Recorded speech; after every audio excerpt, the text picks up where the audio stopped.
Panen rambutan di kebun ayah saya. Jadi lumayan banyak panen kesekian dari pohon rambutan yang dipelihara secara organik seperti ini. Menariknya, setelah 3 tahun saya membiakkan bunga ini, karena ini merupakan bunga semusim. Dan baru-baru saja saya tahu nama yang sebenarnya dari bunga ini. Ternyata ini adalah bunga zinnia, sahabat. Waduh, parah banget deh. Jadi menanam sudah 3 tahun lebih, mengembangkan sejak tahun 2017 akhir kalau nggak salah. Dan bulan lalu saya baru tahu nama sebenarnya bunga ini, bunga zinnia. Waduh, katrok banget deh pokoknya. Nah, bunga ini sahabat ya, warnanya macam-macam dan sangat cantik. Ada yang putih, ada yang kuning, ada yang merah, ada yang orange. Saya punya semua varian warna. Yang orange seperti ini sahabat, cantik banget. Jadi kalau dari jauh kita tuh lihatnya tuh bahagia gitu. Jadi gimana ya, bunga ini menumbuhkan rasa bahagia ketika pagi hari, terutama dibangun pagi saya ke kebun. Sehingga saya tanam sekarang tidak hanya di kebun, akan tetapi di semua, bahkan di jalan masuk, bahkan di pinggir jalan raya saya tanam juga. Walaupun itu bukan saya yang akan menikmatinya nanti, tapi masyarakat yang akan menikmatinya. Mungkin jalan pagi mereka melihat di pinggir jalan raya ada bunga zinnia. Yang ini sudah menua, sahabat ya. Sudah banyak yang menua, sahabat. Nah, ini bunga telang. Ini adalah biji dari bunga telang, sama seperti kacang edamame ya. Nah, ini akan kita kembangkan lagi. Terus seperti itu, bunga-bungaan terutama kita terus kembangkan. Ada beberapa dari stek, beberapa dari biji, beberapa dari bunganya, seperti itu. Jadi, nah ini bunga juga saya nggak tahu namanya. Intinya ketika istri saya dapat minta dari teman, karena teman-teman istri saya yang banyak memelihara bunga, sehingga mereka kayak punya komunitas gitu. Jadi saling bertukar varietas seperti itu.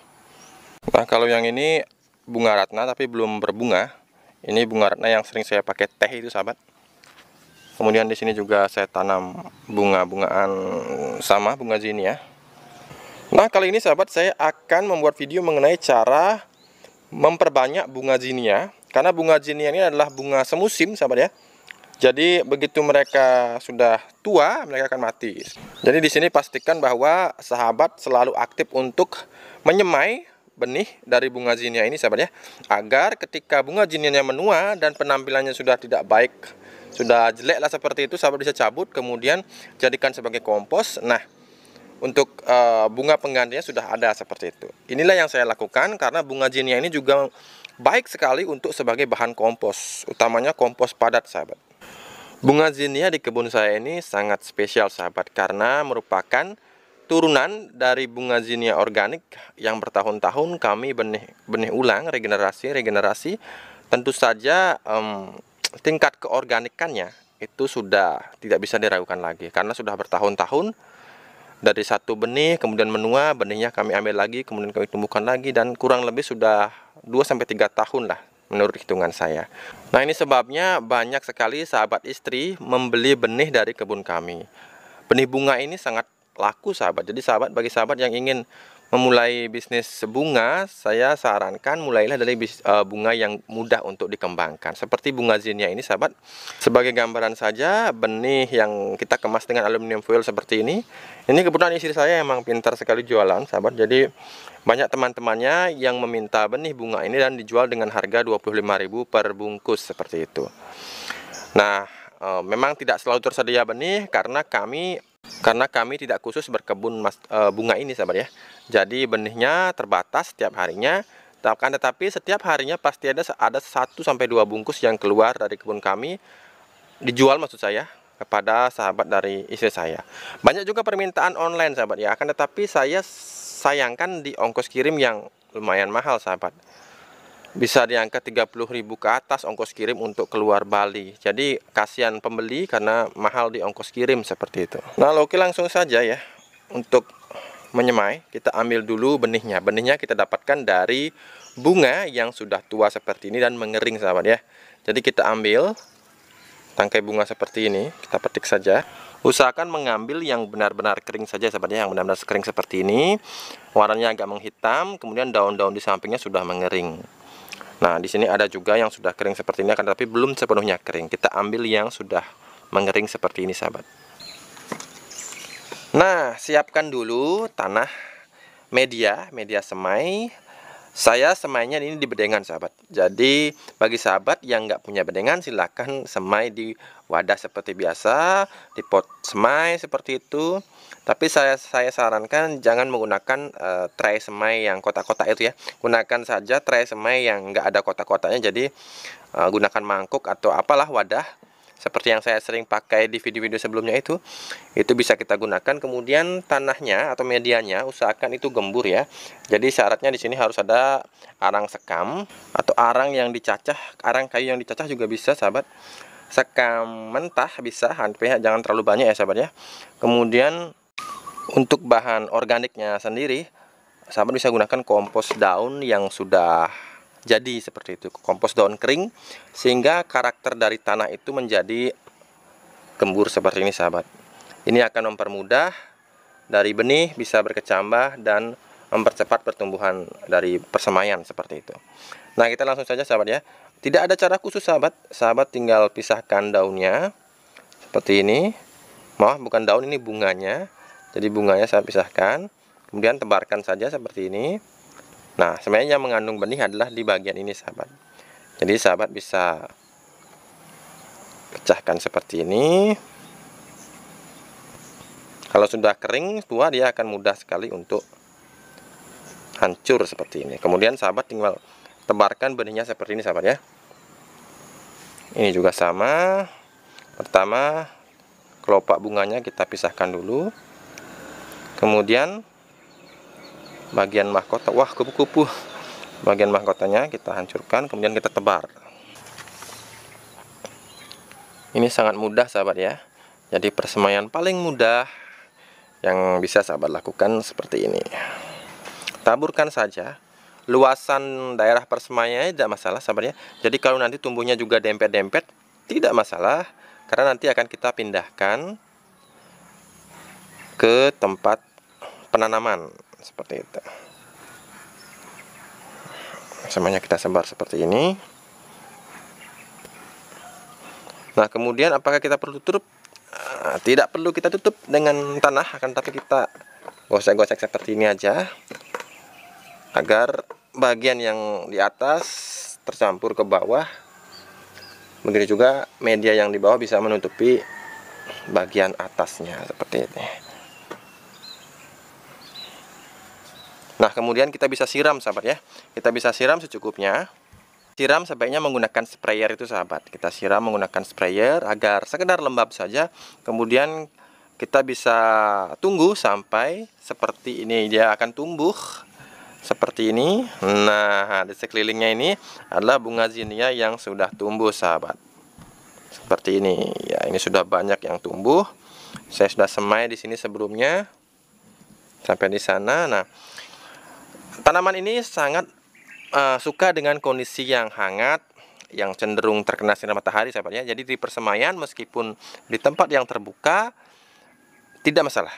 Jadi tidak perlu kita lindungi dari matahari sejak awal, karena meskipun sejak awal kita semai di tempat yang terbuka seperti ini, persemaian akan tetap tumbuh dengan baik seperti yang sahabat bisa saksikan di depan sahabat.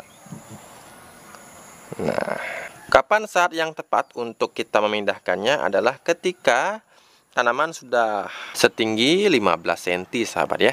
Jadi kalau tingginya sudah 15 cm, sahabat bisa pindahkan ke lokasi penanaman. Untuk membedakan bunga jantan dan betina sahabat, maaf saya terlambat biar videonya ya. Karena seharusnya kemarin ketika banyak bunga yang muncul, saat itu saya filmkan atau saya record. Saya kira sahabat sudah banyak yang tahu, ternyata setelah saya baca komentar banyak juga yang belum tahu bagaimana membedakan bunga jantan dan betina pada tanaman melon. Bunga jantan sahabat, kita mulai dari letaknya ya. Bunga jantan biasanya terletak pada setiap ketiak daun melon sahabat. Bukan ketiak saya, tapi ketiak daun melon. Seperti itu.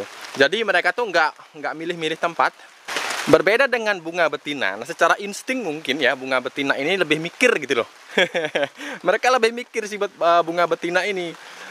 Jadi mereka itu tumbuh di batang sekunder sahabat. Misalkan seperti ini adalah batang sekunder sahabat ya, batang sekunder dari batang utama ini. Kemudian di batang sekunder mereka tumbuh seperti ini sahabat. Nah, mereka bukan tumbuh asal tumbuh di ketiak seperti bunga jantan, tapi mereka memiliki feeling atau mereka memiliki, kalau manusia biasa kita bilang firasat seorang ibu. Nah, kalau di melon mungkin ini firasat dari buah untuk tumbuh di cabang yang lebih kuat daripada tumbuh di ketiak seperti itu. Nah, kemudian dari segi bentuk ya, ini kelihatan banget. Kalau bunga jantan itu bentuknya itu nggak ada bentuk buahnya di belakang bunganya sahabat. Jadi tidak ada benjolan seperti ini, kan ada benjolan nih. Nah, ini sudah menjadi bakal buah. Itu artinya ini adalah bunga betina sahabat. Ini bakal buah. Tapi ini bisa saja layu dan mati seperti halnya saya terlambat mengawinkan ini sahabat ya. Ini saya terlambat, ini akan layu dan kemudian mati sahabat. Karena tidak terjadi proses penyerbukan. Kalau sahabat menanamnya bukan di tempat tertutup seperti ini, saya menanamnya di greenhouse abal-abal. Jadi ini akan dibantu penyerbukannya oleh ini kumbang, tawon, dan kupu-kupu seperti itu. Akan tapi bila di greenhouse, maka biasanya memang ada pembantu penyerbukan seperti semut, akan tetapi efektivitasnya tidak begitu tinggi. Nah, kita sebagai pemilik dari tanaman ini harus aktif untuk mengawinkannya sahabat. Jadi bunga jantan kita kawinkan dengan bunga betina. Nah, oke, saya mau cari bunga jantan dulu. Nah, seperti ini sahabat. Nah, ini bunga jantan sahabatnya, nggak ada bendolannya di belakang. Waduh, ngeblur. Ya, kita ambil saja bunga jantan ini. Mohon maaf ngeblur ya, karena tidak ada kameramen. Jadi dua tangan ini berfungsi penuh. Oke, seperti ini. Oke, fungsi perkawinan ini sahabat ya, yang sebenarnya adalah memberikan serbuk sari, mengawinkan serbuk sari dari bunga jantan kepada kepala putik dari bunga betina sahabat. Nah, ini pelajaran waktu kita SD ya, SD apa SMP ya.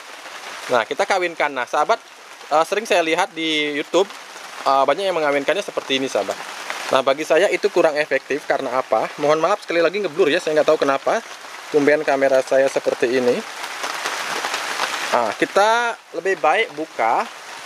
Ini tadi batangnya putus, jadi kurang bagus. Nah, kita buka seperti ini sehingga serbuk sari bisa nampak jelas dan lebih leluasa masuk ke dalam sini, dimana kepala putik dari bunga betina itu ada. Nah, kita kawinkan seperti ini agar bersentuhan. Ini ukurannya sangat kecil sahabat ya, sehingga secara milimikron mungkin kita nggak bisa lihat secara kasat mata bagaimana serbuk sari menempel di kepala putik seperti itu.